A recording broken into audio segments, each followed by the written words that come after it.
जाओ। ब्राह्मण जो है केवल 3.6% है, राजपूत जो है 3.7% है, भूमिहार 2.85% है। जिसकी जितनी संख्या भारी उसकी उतनी हिस्सेदारी। और ये कांशी राम का ही फार्मूला है, ये कांसी राम के ही फार्मूले पर देश चलेगा। कहाँ 63%, कहाँ 15.2%। उसमें भी 2% कमजोर वर्ग को इसी में लपेटे रहो कि तुम हिंदू हो, तुम हिंदू हो, तुम हिंदू हो, जबकि सच्चाई है वो किसी भी सूरत में हिंदू नहीं। जातिवार जनगणना ही एक वैज्ञानिक तरीका है जिसमें संपत्तियों के, भारतवर्ष में संपत्तियों का बंटवारा जाति के अनुपात में होना चाहिए। दूसरी कि मैं कह रहा हूं कि देश में 175 मिलियन हेक्टेयर सरप्लस यानी बचत की जमीन बची हुई। अगर पूरी जमीन ईमानदारी से बांटी गई तो प्रत्येक जाति, केवल अनुसूचित जाति, जनजाति, पिछड़ा वर्ग को नहीं, हर जाति को 5 एकड़ कृषि योग्य भूमि मिलेगी। प्रधानमंत्री जी जो कह रहे हैं वो जन्मजात पिछड़े नहीं है, और मैं पूरे दस्तावेज के साथ और पूरी जिम्मेदारी से कह रहा हूं कि माननीय जो है प्रधानमंत्री नरेंद्र दामोदर मोदी जी ये सामान्य वर्ग की। इसी तरह का तो झगड़ा जो है चल रहा उत्तर प्रदेश में भी कि जो उत्तर प्रदेश में 17 हम जो है ओबीसी जातियों को शेड्यूल कास्ट बना देंगे, उनकी औकात बना लेंगे। उत्तर प्रदेश में किसी की सरकार आ जाए, बिना किसी रिपोर्ट के, बिना किसी अध्ययन के, बिना किसी दस्तावेज के, सामान्य वर्ग की आबादी जिनकी जो है सभी को पता है, 8 से कोई उनके बारे में कोई अध्ययन नहीं करवाता। मैं तो कहता हूं केवल ठाकुर ब्राह्मण बनिया के पूरे देश में अध्ययन करा दिया जाए जातियों को, समझ में आ जाएगा कि 7 से 8% के ऊपर नहीं है। बिहार में जो जातीय जनगणना हुई है वो सीधे सीधे मैं कहूंगा कि केंद्र सरकार के कलई खोल दिया, उनकी सारी रणनीति को फेल किया है। यह जो है जो जातीय जनगणना, इन्होंने पहले कहा हम जातीय जनगणना को होने नहीं देंगे, फिर गए अदालतों में, गए अदालतों ने कहा नहीं राज्य सरकार करा सकती, वहां भी ये मार खाए। अब जो है जो कल इन्होंने 2 अक्टूबर को माननीय नीतीश जी के नेतृत्व में जातीय जनगणना करा करके उसके आंकड़े जारी किए गए, ये बड़े चौंकाने वाले। और वो मैं कह रहा हूं पिछले जो मेरा अध्ययन है, पिछले 5 सालों से मैं करके चला रहा हूं कि जिसमें जो जातीय जनगणना जो इन्होंने 2023 में 2 अक्टूबर को उसका डिक्लेयर किया है, उसमें बिहार में 14% यादव, देखते जाओ।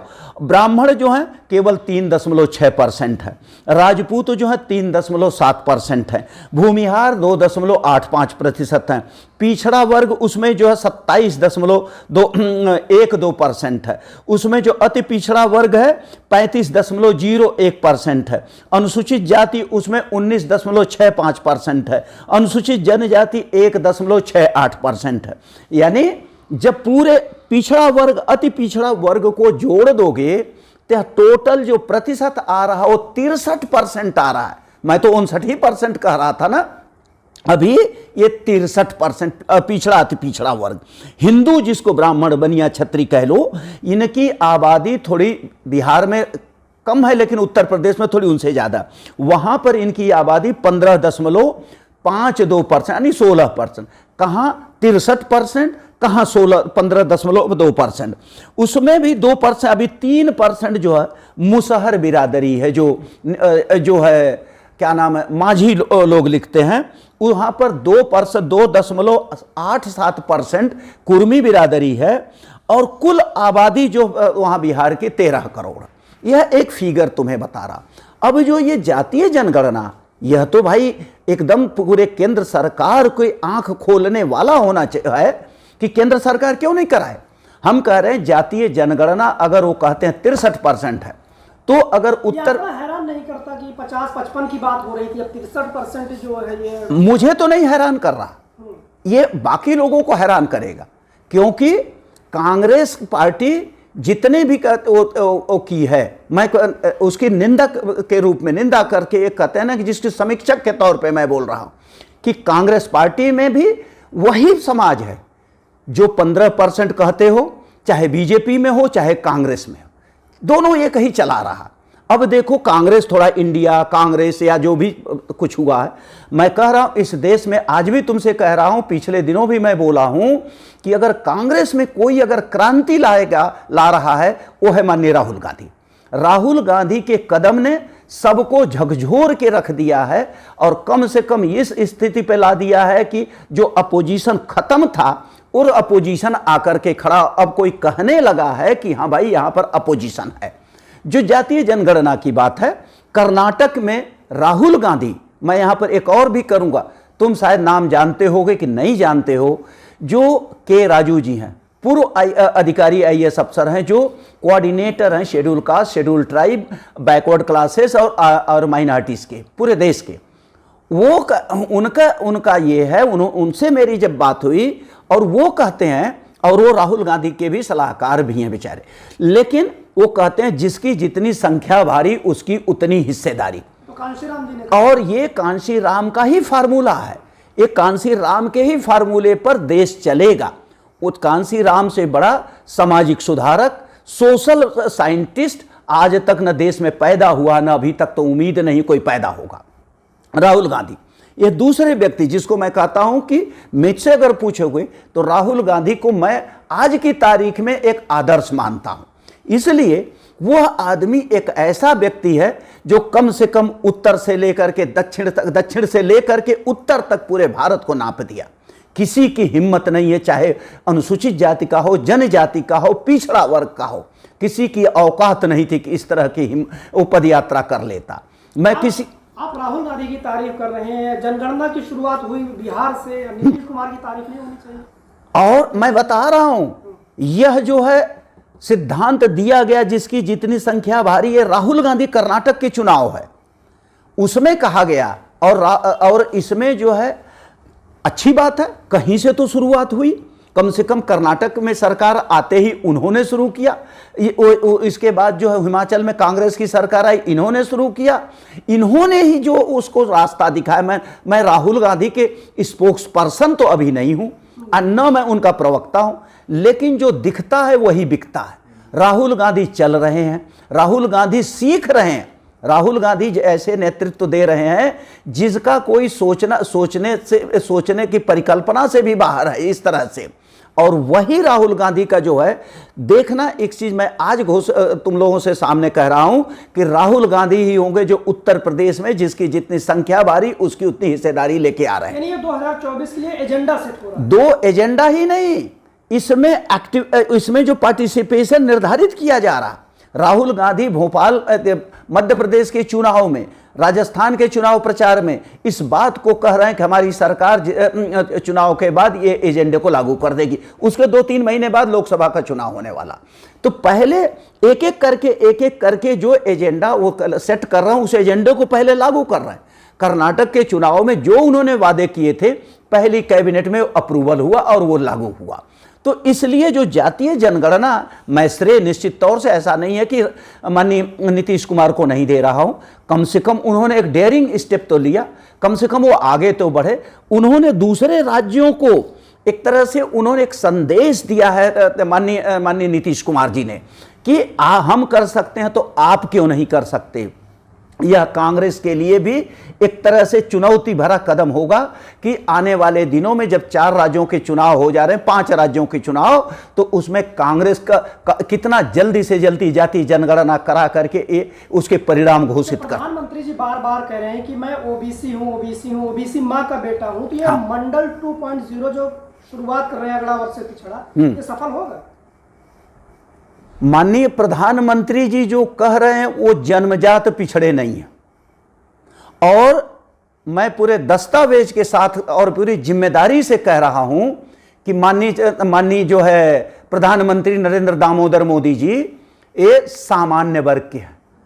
और 2003 में जब अटल बिहारी वाजपेयी की सरकार रही है तो बड़े पैमाने पर दस्तावेजों के साथ छेड़छाड़ हुई है, बड़े पैमाने पर। उस समय अटल बिहारी वाजपेयी की सरकार में, और भी कहना चाह रहा हूं, मंडल कमीशन के बाद अति पिछड़े वर्ग के बारे में, सामाजिक आर्थिक स्थिति के बारे में अभी तक कोई अध्ययन नहीं हुआ है। और कोई भी व्यक्ति जाकर के मंडल कमीशन की रिपोर्ट, जो कि मेरे पास वह भी रिपोर्ट है, उसी से आधार पर मैं बोल रहा हूं कि जो 2003 में बड़े पैमाने पर बिना किसी अध्ययन के, बिना किसी रिकमेंडेशन के, बिना किसी रिपोर्ट के, बिना किसी दस्तावेज के हर प्रदेश में कहीं 20 जातियां, कहीं 25 जातियां, कहीं 15 जातियां, कहीं 10 जातियां, इस तरह से सामान्य वर्ग की जातियों को आपने जो है उसको मंडल कमीशन में डाला। उसमें एनेक्सचर लगा हुआ, मंडल कमीशन की रिपोर्ट निकालो, उसके पीछे एनेक्सचर लगा हुआ कि, और इसी में नरेंद्र दामोदर मोदी जो है, मोदी गाछी बिरादरी, इनकी पिछड़ा वर्ग बनी है। लेकिन मौजूदा वक्त में तो ओबीसी है। बिल्कुल नहीं मानना चाहिए, इसी तरह का तो झगड़ा जो है चल रहा उत्तर प्रदेश में भी, कि जो उत्तर प्रदेश में 17 हम जो है ओबीसी जातियों को शेड्यूल कास्ट बना देंगे, उनकी औकात बना लेंगे। उत्तर प्रदेश में किसी की सरकार आ जाए, जातिगत जनगणना एनडीए के लिए मुसीबत बन सकती है। और जातिगत जनगणना अगर कहीं अच्छे ढंग से प्रेजेंट कर दिया गया, जनता को समझा दिया गया, तो जनता जातिगत जनगणना जो है बीजेपी सरकार के पतन का कारण बनेगी। पहला नंबर 1 यही कारण बनेगा। और दूसरी चीज मैं कह रहा हूं कि जो है, तुम लोग जानते हो 1992 में इंदिरा साहनी बनाम यूनियन ऑफ इंडिया का केस है, और इंदिरा साहनी बनाम यूनियन ऑफ इंडिया के केस में जो कोर्ट ने, अदालत ने, सर्वोच्च न्यायालय का निर्णय कि रिजर्वेशन जो की सीमा जो है 49.5% से ज्यादा नहीं हो सकती। जब 49.5% से ज्यादा नहीं हो सकती, तो संविधान के 141वें संशोधन में कैसे सामान्य वर्ग के क्रीमी लेयर उनको अति पिछड़ा माना गया, कैसे मान लिया गया, और फिर 10% दे दिया गया।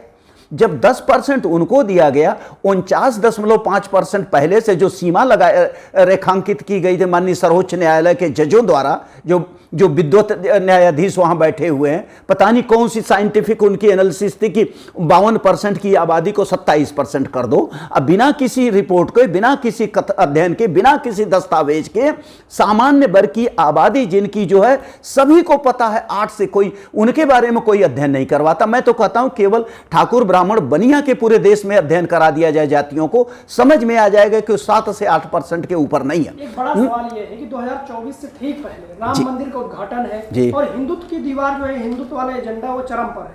तो ये जो जाति जनगणना है, ये अगड़ा वर्ग से पिछड़ा करने की जो कोशिश हो रही है, क्या कामयाब हो पाएगी? उस दीवार को तोड़ पाएगी हिंदुत्व वाली? देखिए, कहते हैं ना कि अगर कमिटमेंट है, ये हिंदुत्व की जो कहते हैं ना कि जो चल रही है, आंधी चलाया जा रहा है, अति पिछड़ा वर्ग के द्वारा है। इसमें अति पिछड़ा जो गुमराह हो गया है, उसमें एक आध जाति को छोड़ दो, अभी मैं कह रहा हूं थोड़ी बहुत, वो भी 100% नहीं, जैसे यादव बिरादरी 100, उसमें 2-4% कह सकते हो, लेकिन यही जो है उनको जो जीवंत रखा। इसीलिए 24 सितंबर को अभी जो है जवाहर भवन में एक मीटिंग हुई है, जिसमें मैंने इस बात को खुल करके कहा कि सिंबल का महत्व है, प्रतीकों का महत्व है। आप जब कहते हैं जिसकी जितनी संख्या भारी उसकी उतनी हिस्सेदारी, तो उसमें करके दिखाइए कि उसमें राजभर कहाँ है, उसमें कुर्मी कहाँ है, उसमें जो है पाल कहाँ है, उसमें सैनी कहाँ है, उसमें दूसरी अति पिछड़ा वर्ग की आबादी कहाँ है। तो जब वो दिखने लगेंगे तो कम से कम वो अपने लाज शर्म से, मैं कहता हूं संगठन में भी अति पिछड़ा वर्ग को दीजिए। अभी 27% आरक्षण है, मंडल सुप्रीम कोर्ट का आदेश है। मैं कहता हूं कि अब तो जब 10% आपने हिंदुओं के लिए दे दिया, बिना किसी अध्ययन, बिना किसी रिपोर्ट, बिना किसी फाइंडिंग के, तो अब तो 49% आरक्षण हो गया। तो इसलिए अब तो ये 52 वाले को 27% पर, 27 वाले को 52% दिया जाना चाहिए। अभी 25% आरक्षण की लड़ाई बाकी है। अब मैं तो कहूंगा कि 25% में जितने अति पिछड़ा वर्ग राज्यवार हैं, उन सभी लोगों को 25% में समायोजित करना चाहिए। यह केंद्र सरकार के ऊपर आने वाली 24 में, कि अगर इन्होंने चाह लिया, अगर मैं कह रहा हूं कि फिर कह रहा हूं कि राहुल गांधी से बेहतर और समझने वाला इस देश को क्रांतिकारी कोई है नहीं, और अगर उन्होंने लाइन ले लिया तो निश्चित तौर से जो ये लाइन ड्रा कर रहे हैं 24 जनवरी को जो ये अयोध्या में राम मंदिर का उद्घाटन कर रहे हैं, राम मंदिर का कोई हमको जरूरत नहीं है। हमको विश्वविद्यालय की जरूरत है, हमको कॉलेज की जरूरत है, हमको तमाम शैक्षणिक संस्थाओं की जरूरत है, हमको पढ़ाई की जरूरत है। मेरी अगर वो है जो समझ है कि मंदिर, मस्जिद, गुरुद्वारे जो होते हैं वो जो है विकास की निशानी नहीं होते हैं। उसमें चाहे तुम और धर्म और आस्था जहां होगी वहां आडंबरवाद होगा, धर्म और आस्था जहां होगी वहां शोषण के केंद्र होंगे। जहां धर्म और आस्था की बात आ जाएगी वहां कमजोर वर्ग जो होता है, जिसको सोचने की शक्ति कम होती, क्योंकि सोचने की शक्ति तुम्हारी आर्थिक स्थिति पर निर्भर करता है। जितनी तुम्हारी आर्थिक स्थिति ज्यादा होगी, जितनी आर्थिक स्थिति मजबूत होगी, जितने तुम पढ़ लिख करके आगे जाओगे, उतना सोचने की शक्ति तुम्हारी ज्यादा होती है। इसलिए कमजोर वर्ग को इसी में लपेटे रहो कि तुम हिंदू हो, तुम हिंदू हो, तुम हिंदू हो, जबकि सच्चाई यह हो किसी भी सूरत में हिंदू नहीं। जातिवार जनगणना ही एक वैज्ञानिक तरीका है जिसमें उस संपत्तियों के, भारतवर्ष में संपत्तियों का बंटवारा जाति के अनुपात में होना चाहिए। दूसरी कि मैं कह रहा हूं कि देश में 175 मिलियन हेक्टेयर सरप्लस यानी बचत की जमीन बची हुई, अगर पूरी जमीन ईमानदारी से बांटी गई तो प्रत्येक जाति, केवल अनुसूचित जाति, जनजाति, पिछड़ा वर्ग को नहीं, हर जाति को 5 एकड़ कृषि योग्य भूमि मिलेगी। और कहते हैं ना, जमीन है तो जमीर है, जिसके पास जमीन होगी वो दूसरे के यहाँ मजदूरी करने के लिए विवश नहीं होगा। हम अपने जमीन में खेती करेंगे, जिंदा रह लेंगे, खा लेंगे, हम आप पर निर्भर नहीं। वह आत्मनिर्भरता लानी पड़ेगी। इस एजेंडे को मेरी भी जिम्मेदारी है कि मैं आगे बढ़ाऊं कि जमीन का, जो बाबा साहब अंबेडकर ने भी कहा था कि राष्ट्रीयकरण भूमि का होना चाहिए, और उसके बाद जितने भी समाज वैज्ञानिक रहे हैं, चाहे अछूतानंद हरिहर हो, चाहे जो लोग भी हों, सबने राष्ट्रीय जमीन का, भूमि का अराष्ट्रीयकरण करने की बात कही है और जमीनी का बंटवारा करने की बात कही, क्योंकि जमीन एक अस्थाई स्रोत है भाई। जमीन एक इमूवेबल जिसको कहते हैं प्रॉपर्टी है, जिसको नहीं कुछ होगा मेरे पास तो मैं कम से कम जमीन गिरवी रख के अपनी बेटी की शादी तो कर सकता हूं। अनुसूचित जाति और जनजाति के पास वो भी साधन नहीं को वो गिरवी ले ले, इसलिए लाला जी के यहां घूमता है बेचारा, प्राइवेट लोन लेके जिंदगी भर दबाव में बना रहता है।